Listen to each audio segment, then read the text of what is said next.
তাৰপিছত কৈছে মৎস্যকৰ্ম আদি অংশ অৱতাৰ যায় ঈশ্বৰ কৃষ্ণক কৌটি কৌটি নমস্কাৰ।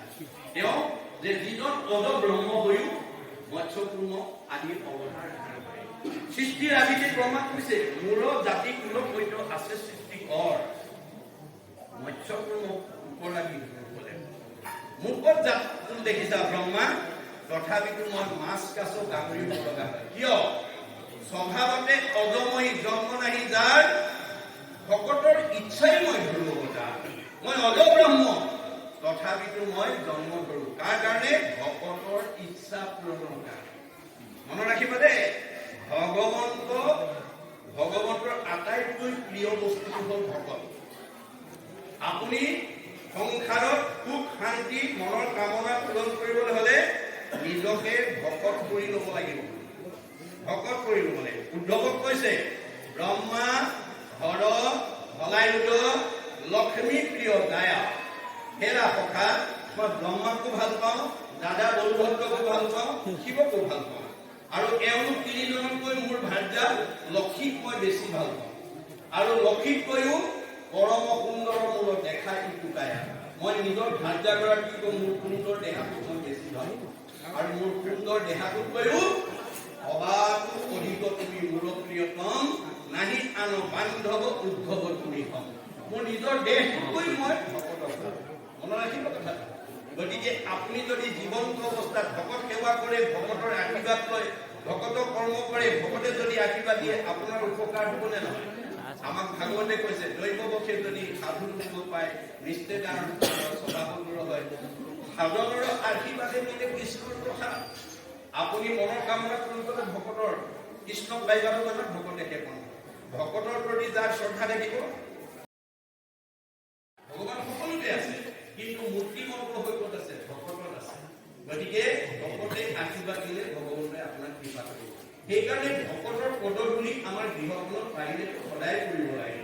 নোৱাৰিলে সপ্তাহত, নোৱাৰিলে পকেটত, নোৱাৰিলে মাহেকত, নোৱাৰিলে 3 মাহত, নোৱাৰিলে 6 মাহত, নোৱাৰিলে বছৰেকত এবাৰ হলেও আমাৰ ভকতৰ পদধূলি যদি ঘৰখনত পেলাব নোৱাৰো, 24 অৱতাৰৰ অন্যতম অৱতাৰ পৃথিৱীয়ে কৈছে কি বুলি? যাহাৰ গৃহত নহি উপগত একান্ত হৰি ভকত, তাৰ গৃহ ছয় সৰ্পৰ আলয়। মহন্তৰ ইটো মন চব থাকিব পাৰে, আপোনাৰ অথন্তৰ গুচাব নোৱাৰে। কুমংগলেই অমংগল, নানা কৃষ্ণ বিনে অমংগলে কুমংগল, কৃষ্ণৰ কীৰ্তনে। ভগৱানৰ নাম কোনে ল'ব? ভকতে। ভকতক আনি তেতিয়ালৈকে আপুনি মংগলময় নাম মানে নিশ্চিত কৰিব নোৱাৰিব, তেতিয়ালৈকে আপোনালোকৰ ঘৰখন প্ৰদূষণ মুক্ত হ'ব নোৱাৰিব। এই কথা আমি জানিব লাগিব। তাৰপিছত কৈছে যে মই অৱতাৰ কাৰ কাৰণে ধৰো? ভকতৰ ইচ্ছা পূৰণ কাৰণে। গতিকে আপোনালোক এতিয়া ভকত হ'ব লাগিব। এতিয়াও আপুনি অৱতাৰ কৰিব পাৰে, এতিয়াও অৱতাৰ হৈ আছে বুলি ভাগৱতে কৈছে। যদিও অব্যক্ত, যদিও নিৰাকাৰ, যদিও নিৰ্গুণ, যদিও অদৃশ্য, তেওঁ দৃশ্যমান হয় বুলি ভাগৱতে আমাক সিদ্ধান্ত দিছে। কি বুলি? অব্যক্ত ঈশ্বৰ হৰি জাত কৰে নাহি নাহি, পৰম পুৰুষ ভগৱান এই ভক্ত জনে ললে নাম, পূৰ্ণ কৰি মন কাম অন্তৰতে দেৰি সমিধান। আপোনাৰ কি সমস্যা হৈছে? আপুনি কি বিপদত পৰিছে? তেওঁক জনাওক। আপুনি একান্ত ভাবেন লভতে শৰণম। তুমি ভাবিব জানিলে মই চব মনৰ কামনা কৰিম। কিবা ভাল কাম কৰিবলৈ ভাবিবলৈ শিকিব লাগিব। যাৰ দৃষ্টি ভাৱনা দৃশ্য সিদ্ধি ভগৱতী তাৰ দৃষ্টি। যোনে যেনেকৈ ভাবিব মই তেওঁৰ ভাৱনা তেনেকৈ পূৰণ কৰিবৰ কাৰণে তোমাৰ হৃদয়তে অৱস্থান হৈ আছে।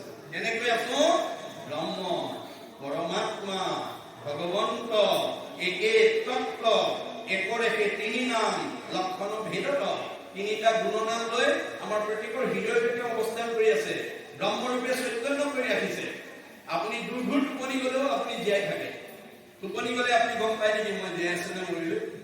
নাপায়। তথাপিও আপোনাক জীয়াই ৰাখে কোনে? ব্ৰহ্ম শক্তি। সাৰ পোৱাৰ লগে লগে চকুৰে দেখে, কাণেৰে শুনে, মুখেৰে খাই, হাতেৰে কৰে, ভৰিৰে যায়। কোনে পৰিচালনা কৰিছে? পৰমাত্মাই। আৰু ভগৱন্তৰ ৰূপে ফল দিবৰ কাৰণে বহি আছে, যথা কৰ্ম তথা ফল আপোনাক দিবৰ কাৰণে ৰৈ আছে। আপুনি তেওঁক ঠগিব নোৱাৰিব দেই, ভগৱন্তক ঠগিব নোৱাৰিব, কাৰণ আপোনাৰ ভগৱন্তই 14জন সাক্ষী আমাৰ লগত ৰাখি থৈছে। মাধৱদেৱে আমাক সকীয়াই দিছে, তুমি মোক ভাণ্ডা তোমাকো মই ভাণ্ডো, 14 সাক্ষীক ভাণ্ডা উপায়। আমাৰ লগত 14জন সাক্ষী ভগৱন্তই নিয়োগ কৰি থৈছে।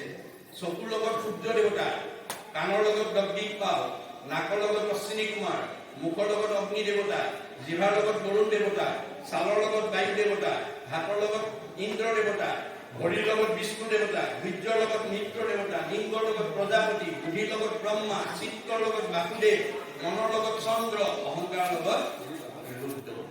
এই 14জন সাক্ষী দুজন কেদি ৰাখিছে আগতে, দুজন কেদি ৰাখিছে। 14 ভুৱনে ৰূপে আছে জন্মমানে, সবাহে ন্যায় নীতি দেখে বিদ্যমানে, চিত্তগুপ্ত নামে লিখক নির্ভয়, সবাহারে পাপ পুণ্য তেরে নকরয়, গুকুট পাপক গুপ্ত লিখকে লিখয়, দেখা মানে পাপ চিত্ৰ লিখন নিশ্চয়, 14জন সাক্ষীদাৰ ঠাকুৰৰ লগত ভাঙিব নোৱাৰে পাপ বিলাকলৈকে, জন্মৰ পৰা মৃত্যুলৈকে আপুনি কিমান বেয়া কাম কৰি আনক অন্যায় কৰি পাপ অৰ্জন কৰিছে আৰু কিমান আনক উপকাৰ কৰি পুণ্য অৰ্জন কৰিছে, তাৰ প্ৰতিবেদন দৈনন্দিনভাৱে লিখা থাকে বুলি আমাক ভাগৱতে কৈছে।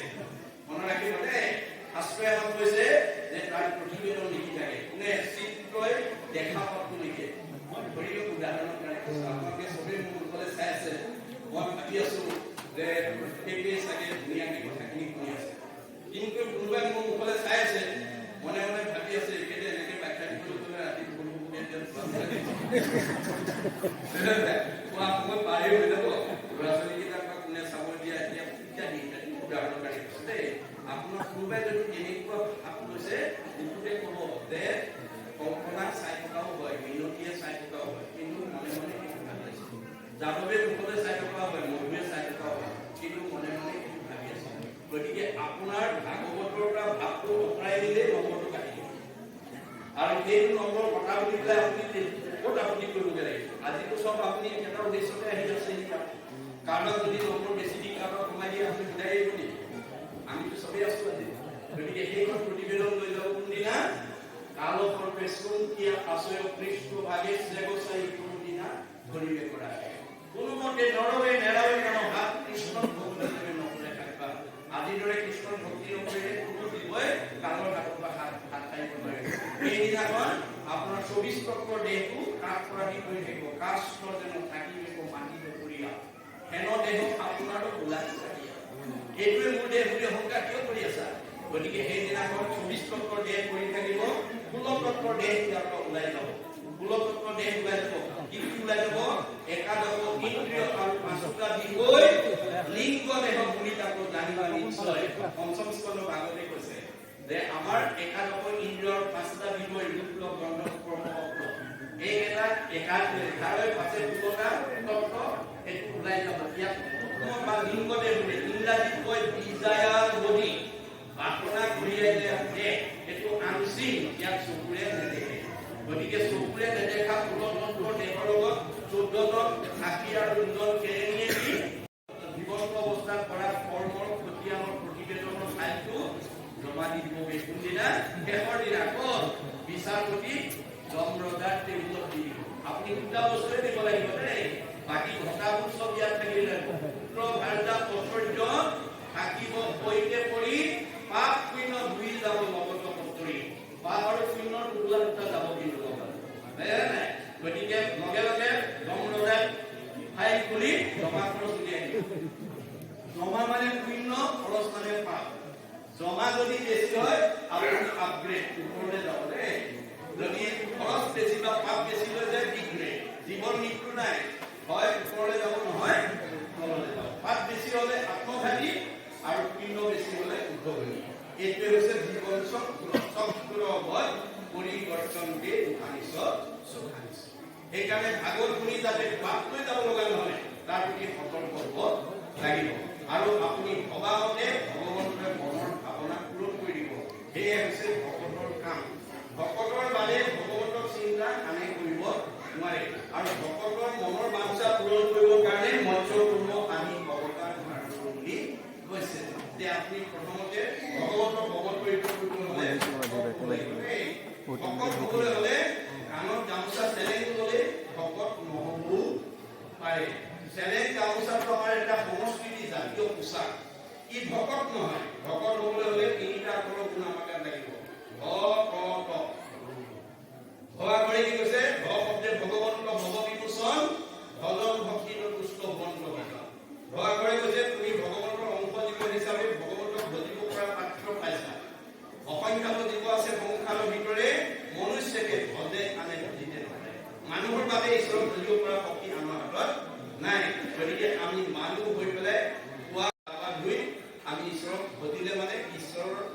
প্ৰিয় হ'ব দেই ঈশ্বৰে সেইটো জীৱকে ভাল পায় যিটো জীৱই খোৱা গধূলি গাটো ধুই ধূপ এটা জ্বলাই তেওঁৰ ভাৱনা মাক বাপেকৰ সেই সন্তানকে ভাল পায় যি সন্তানে মাক বাপেকৰ হাত বচন শুনে দিহা পৰামৰ্শ মতে চলে মাক বাপেকক শ্ৰদ্ধা ভক্তি কৰে মৰম চেনেহ কৰে সেইটো সন্তান মাক বাপেকৰ প্ৰিয় সন্তান হৈ যদি কোনোবাই মাক বাপেকক কথা নুশুনে হাত বচন নুশুনে দিহা পৰামৰ্শ মতে নচলে মাক বাপেকক শ্ৰদ্ধা ভক্তি নকৰে সেইজন সন্তান কেতিয়াও মাক বাপেকৰ প্ৰিয় হ'ব নোৱাৰে তেনেকৈ আমাৰ বাস্তৱ জগতখনত মাক বাপেকক শ্ৰদ্ধা ভক্তি নকৰা সন্তান মাক বাপেকৰ প্ৰিয় হ'ব নোৱাৰে এইটো তেনেকৈ সঁচা যে আমি কাৰ সন্তান যিজনৰ পৃথিৱীত তুষ্ট হ'বলেও জানিবা সিজনৰ পিতৃ একক কৃষ্ণ দেৱ আমাৰ সকলোৰে পিতৃ কৃষ্ণ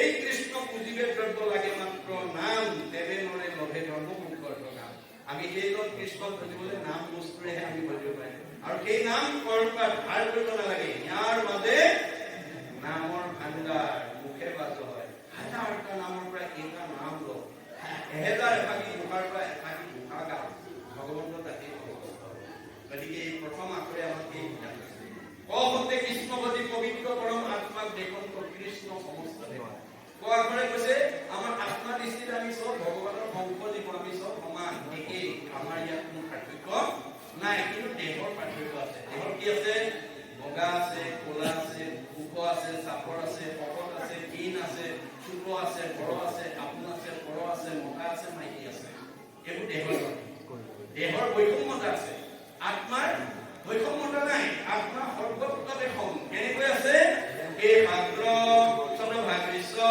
চন্দ্ৰাংশ সাধিসাত্মক জীৱ সূক্ষ্ম অৰূপ অয়ন সংখ্যাদিটো হিচিকন আপোনালোকক যদি কোনোবাই প্ৰশ্ন কৰে পৰম ব্ৰহ্মৰ অংশ আমাৰ জীৱ দেহত কিমানকৈ আছে ঋগ্বেদক দোহাই দিব লাগিব যে চুৰিৰ আগ এডাল 10,000 ভাগ কৰি এভাগ ল'লে যিমান সূক্ষ্ম অণু হয় সিমান সূক্ষ্ম অণুৰূপে ঘূৰি ফুৰোৱাত যিমান হাতীটো কিমান বুঢ়া মানুহৰ যিমান কেশৰটো কিমান গতিকে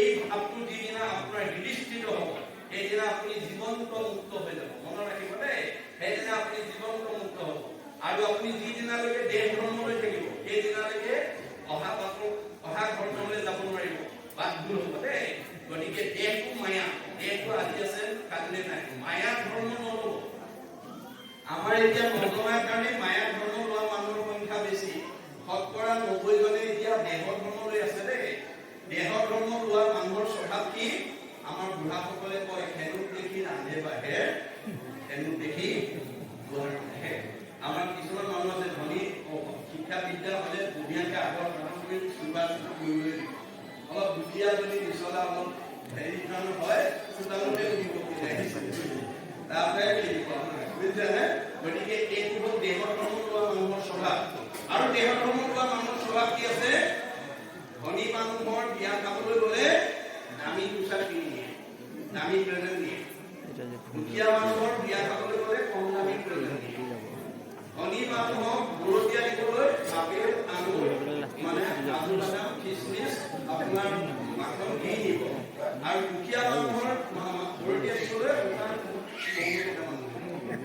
মই এইটো ক'ব খোজা নাই যে ধনী নিদিব দুখীয়া দিয়ক মই এইটো ক'ব খোজা নাই মই ক'ব খুজিছো যে আপুনি আত্মাৰ দৃষ্টিৰে দিয়ক বৰঞ্চ বাস্তৱতা দিশেদি আপুনি উপলব্ধি কৰক ধনী মানুহে সদায় ধনী মানুহৰ ল'ৰা ছোৱালী আপেল আঙুৰ খাই আছে দুখীয়া মানুহৰ পৰিয়াল এটা যদি আপুনি আপেল আঙুৰ অলপমান দিয়েগৈ তেওঁলোকৰ ল'ৰা ছোৱালীবিলাক কিমান তৃপ্তিৰে খাব কিমান ভাল লাগিব গতিকে আমি কি কৰিছো পেহীৰ মূৰতে তেল দি থাকোঁ গতিকে আমাৰ সেইটো দেহৰ ধৰ্ম সেইটো দৰ্শন কৰি পেলাই ঈশ্বৰৰ ওচৰলৈ যাব নোৱাৰিব ঈশ্বৰে সেইজন কেতিয়াও ভাল নাপায় যদি আপুনি দেহৰ ধৰ্মত প্ৰাধান্য দিয়ে কাৰণ আপুনি মায়াৰ ধৰ্মত প্ৰাধান্য দিয়ে আপুনি শাস্ত্ৰত সনাতন ধৰ্মত আপুনি গুৰুত্ব দিয়া নাই গতিকে আপুনি আপোনাৰ ক আখৰে কৈছে এই ক আখৰ তত্ত্ব বুজি যিখন ঘৰৰ পৰিয়ালৰ শাহুৱেকে বোৱাৰীয়েকক আত্মতত্ত্বৰ তত্ত্ব বুজি নিজৰ ছোৱালী বুলি ভাবিব যিখন ঘৰৰ বোৱাৰীয়েকে ক আখৰৰ তত্ত্ব বুজি শাহুৱেকক নিজৰ মাতৃ বুলি ভাবিব এইখন ঘৰত শাহু বোৱাৰী কোনোদিন মনোমালিন্য হ'ব যিখন ঘৰৰ শাহুৱেকে দেহ ধৰ্ম লৈ তেওঁ বোৱাৰীয়েকক আমুকৰ জীয়েক বুলি ভাবিব যিখন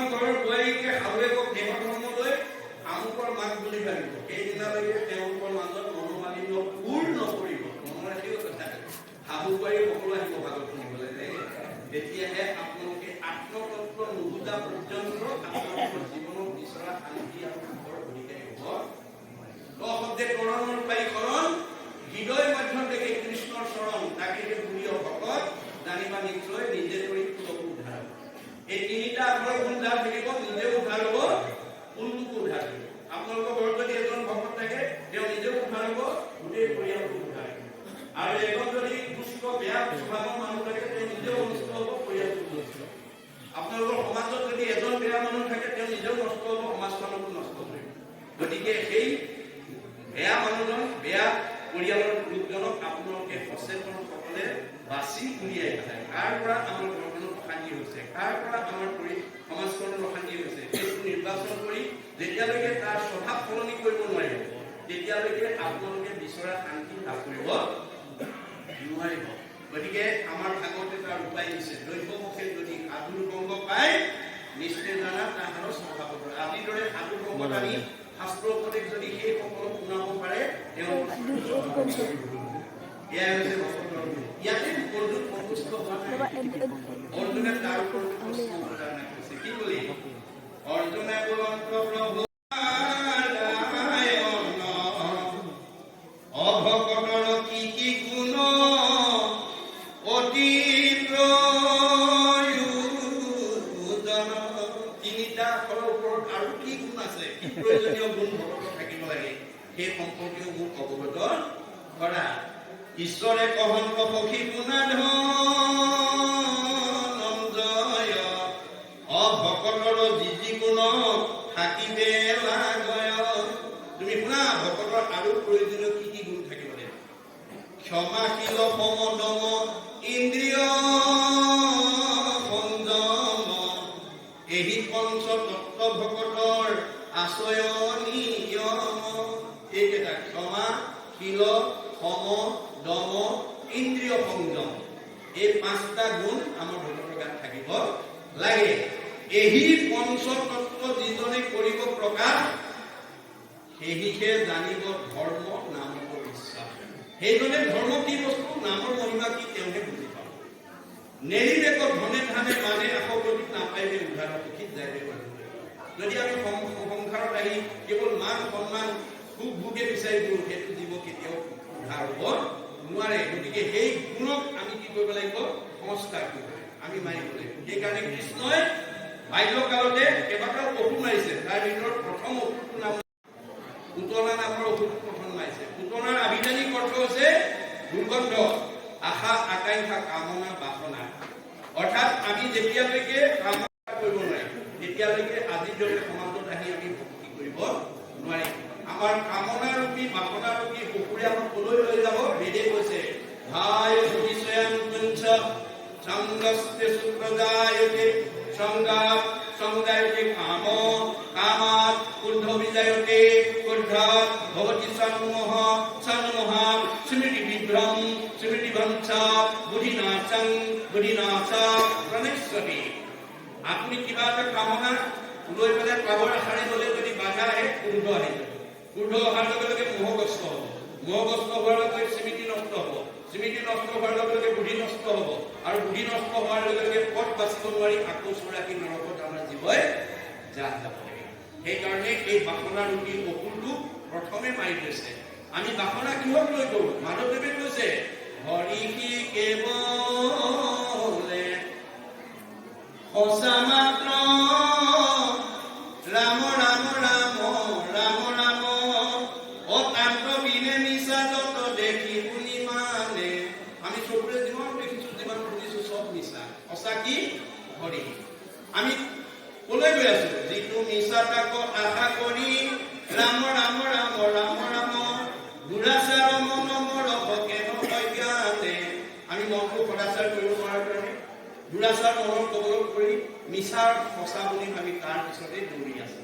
সেই আকুৰিক ভাৱটো যিদিনালৈকে আজিৰ দৰে সাধু সংগত আহি শাস্ত্ৰ উপদেশৰ দ্বাৰা তাক মাৰিব, মৰা মানে সংস্কাৰ কৰি ল'ব নোৱাৰিব, তেতিয়ালৈকে আমাৰ জীৱই ভক্তি কৰি উদ্ধাৰ হ'ব নোৱাৰিব। এই কথা কৈছে। সেইজন ঈশ্বৰক তেওঁ কোটি কোটি বাৰ নমস্কাৰ কৰিছে আমাক সেই শিক্ষা দিছে যে যিজনে তোমাক এই জীৱশ্ৰেষ্ঠ মানুহ কৰি সৃষ্টি কৰিছে, যিজনে তোমাক এটা সৎ বুদ্ধি দিছে, যিজনে তোমাক এটা সৎ জ্ঞান দিছে, যিজনে তোমাক সৎ বিদ্যা দিছে, সেইখিনি প্ৰয়োগ কৰিবলৈ যাওঁতে সেই প্ৰদত্ত মানে প্ৰতিভা প্ৰদত্তজনক যাতে তুমি কেতিয়াও পাহৰি নাযায়। মহাহৰি অন্তেতো উত্তম অতি হুৱে তাকস্মৰি। ভাগৱতৰ মহিমা কি? তেওঁ নমস্কাৰ কৰিছে মধুদৈত্য নিধন কৰা তুমি পৰম মহাহৰি, যাক চিন্তা কৰিলে অন্তেজ উত্তম হৈ যায়। মনত ৰাখিবা দেই যে অন্তেজ উত্তম হৈ যায়। ভাগৱত শুনিলে কি হয়? ভাগৱতে কৈ দিছে আকৌ শুনি বন্ধানাৰী পুত্ৰ হুৱে গুণৱন্ত, দুৰ্জন সজন হুৱে দুখী ধনৱন্ত। কোনোবা যদি দুখীয়া মানুহ আছে, ধনী হবলৈ মন আছে যদি ভাগৱত শুনিব লাগিব। ভাগৱত শুনি, ভাগৱত পঢ়ি, ভাগৱতে কোৱা কথাখিনি মানি, ভাগৱতে কৰিব নলগীয়াখিনি বাদ দি আপুনি যদি আগবাঢ়ি যায়, আপুনি দিনক দিনে উত্তৰণ হৈ গৈছে। মনত ৰাখিব দেই, দুখীয়া মানুহ ধনী হৈ যাব, দুষ্ট মানুহ সন্ত হৈ যাব, আৰু বন্ধ্যা নাৰীয়ে সুযোগ্য সন্তান পোৱাৰ যোগ্যতা পাব যদি বেদে সিদ্ধান্ত কৰিছে, ভাগৱতে সিদ্ধান্ত কৰিছে। গতিকে আমাৰ লাগিব কি? সুদৃঢ় বিশ্বাস। মোক কৰুতি ভাৱস্বৰম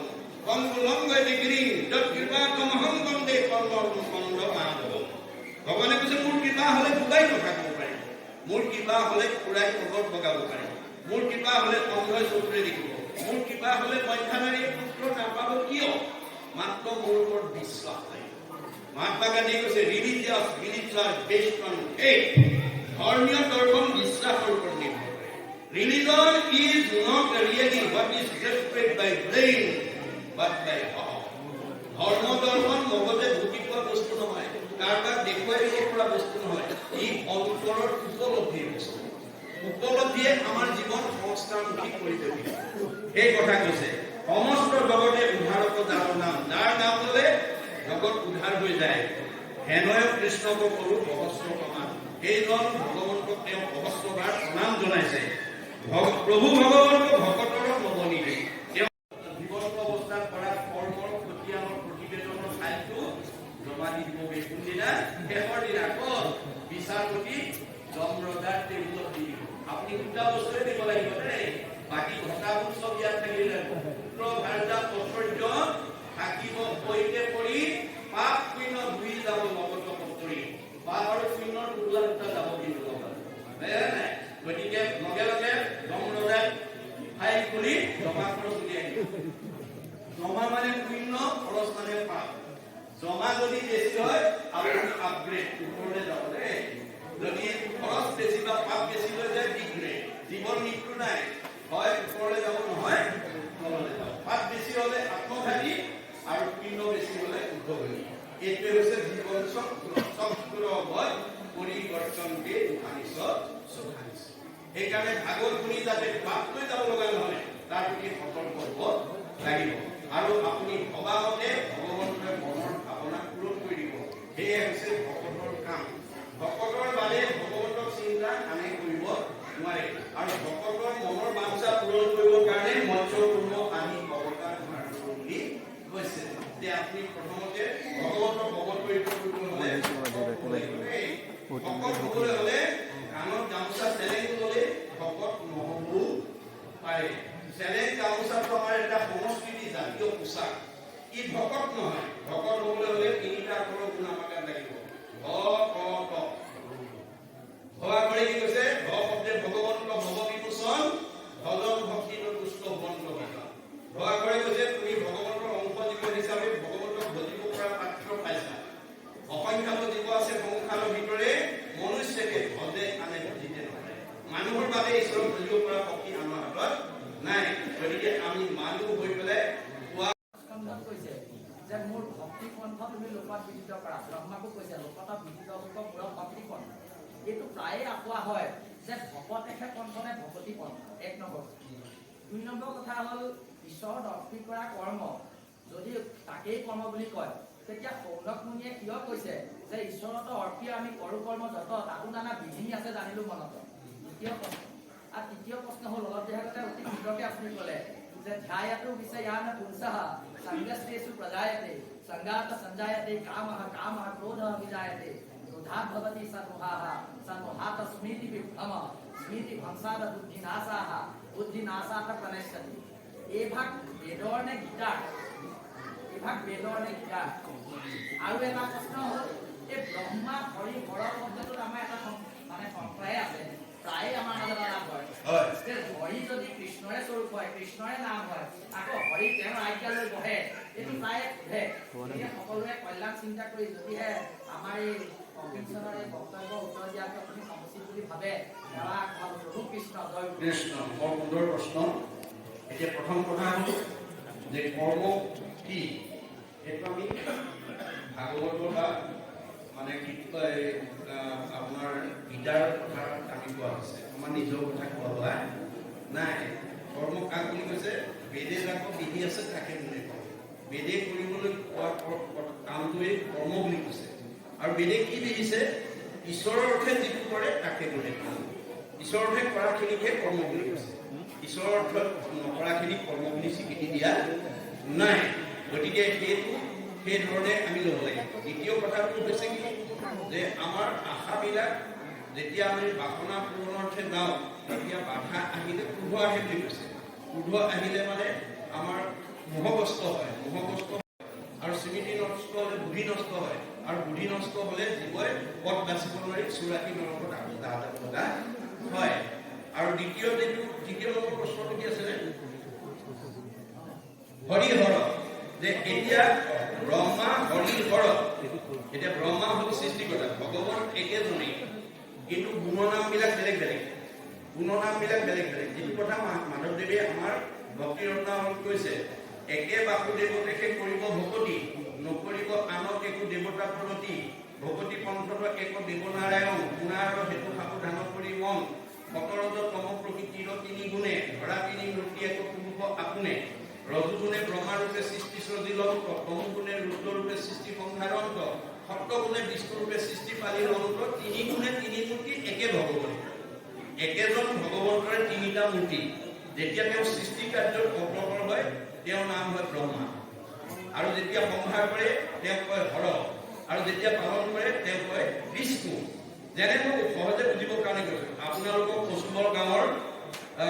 কচুবৰীয়া গাঁৱৰ এজন কমল নামৰ মাষ্টৰ আছে তেওঁ যেতিয়া স্কুললৈ নিৰ্দিষ্ট সময়ত যায় মানুহে মাষ্টৰ আহিছে বুলি কয় তেওঁ যদি স্কুল যোৱাৰ আগতে হাল কেইপাকমান বাওঁ বুলি বাৰীখনত যদি গৰুহাল লৈ পেলাই নাঙলটো লৈ যায় তেতিয়া মানুহে ক'ব হালোৱা আহিছে স্কুলৰ পৰা আহি মাছ কেইটামান ধৰো বুলি যদি জালখন হাতত লৈ যায় মানুহে ক'ব জালুৱা আহিছে অৰ্থাৎ মাষ্টৰ একেজনেই হাল বাবলৈ যাওঁতে তেওঁ জালুৱা বুলি হলুৱা বুলি ক'লে মাছ ধৰিবলৈ যাওঁতে জালুৱা বুলি ক'লে আৰু স্কুললৈ যাওঁতে মাষ্টৰ বুলি ক'লে গতিকে একেজন মাষ্টৰে গুণনাম তিনিটা হ'ল গতিকে ঠিক একেজন ভগৱন্তৰে তিনিটা একো গুণনামহে নাই যেতিয়া সৃষ্টি কৰে ব্ৰহ্মা যেতিয়া সংহাৰ কৰে হৰ আৰু যেতিয়া পালন কৰে বিষ্ণু আৰু স্মৃতি নষ্ট হ'লে বুদ্ধি নষ্ট হয় আৰু বুদ্ধি নষ্ট হ'লে জীৱই পথ বাচিব নোৱাৰি চুৰাকি নৰকত লগা হয় আৰু দ্বিতীয় নম্বৰ প্ৰশ্নটো কি আছিলে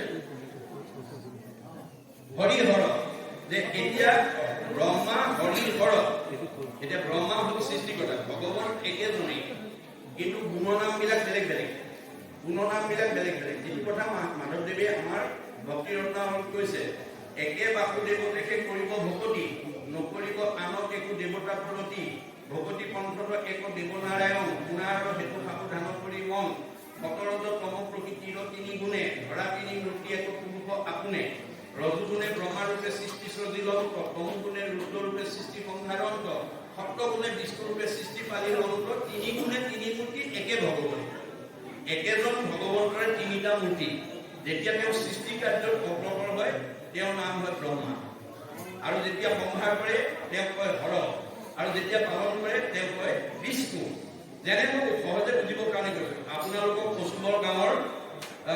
কচুবৰীয়া গাঁৱৰ এজন কমল নামৰ মাষ্টৰ আছে তেওঁ যেতিয়া স্কুললৈ নিৰ্দিষ্ট সময়ত যায় মানুহে মাষ্টৰ আহিছে বুলি কয় তেওঁ যদি স্কুল যোৱাৰ আগতে হাল কেইপাকমান বাওঁ বুলি বাৰীখনত যদি গৰুহাল লৈ পেলাই নাঙলটো লৈ যায় তেতিয়া মানুহে ক'ব হালোৱা আহিছে স্কুলৰ পৰা আহি মাছ কেইটামান ধৰো বুলি যদি জালখন হাতত লৈ যায় মানুহে ক'ব জালুৱা আহিছে অৰ্থাৎ মাষ্টৰ একেজনেই হাল বাবলৈ যাওঁতে তেওঁ জালুৱা বুলি হলুৱা বুলি ক'লে, মাছ ধৰিবলৈ যাওঁতে জালুৱা বুলি ক'লে, আৰু স্কুললৈ যাওঁতে মাষ্টৰ বুলি ক'লে। গতিকে একেজন মাষ্টৰে গুণৰ নাম তিনিটা হ'ল। গতিকে ঠিক একেজন ভগৱন্তৰে তিনিটা এইটো গুণৰ নামহে নাই। যেতিয়া সৃষ্টি কৰে ব্ৰহ্মা, যেতিয়া সংহাৰ কৰে হৰ, আৰু যেতিয়া পালন কৰে বিষ্ণু। কাৰণ তাৰ লোকসভাৰ নাম নাই, সেইকেইটা লোকসভাখনহে সৃষ্টি কৰিছে। সেইকাৰণে শংকৰদেৱে সেইকেইটা অনুবাদ নাই কৰা, জয় জয়কাৰ আৰম্ভ কৰিছে। বহু কথা আমাৰ সমাজত ভুল ধাৰণা হৈ যায়। এতিয়া ইউটিউবত চলি আছে বহুত কথা।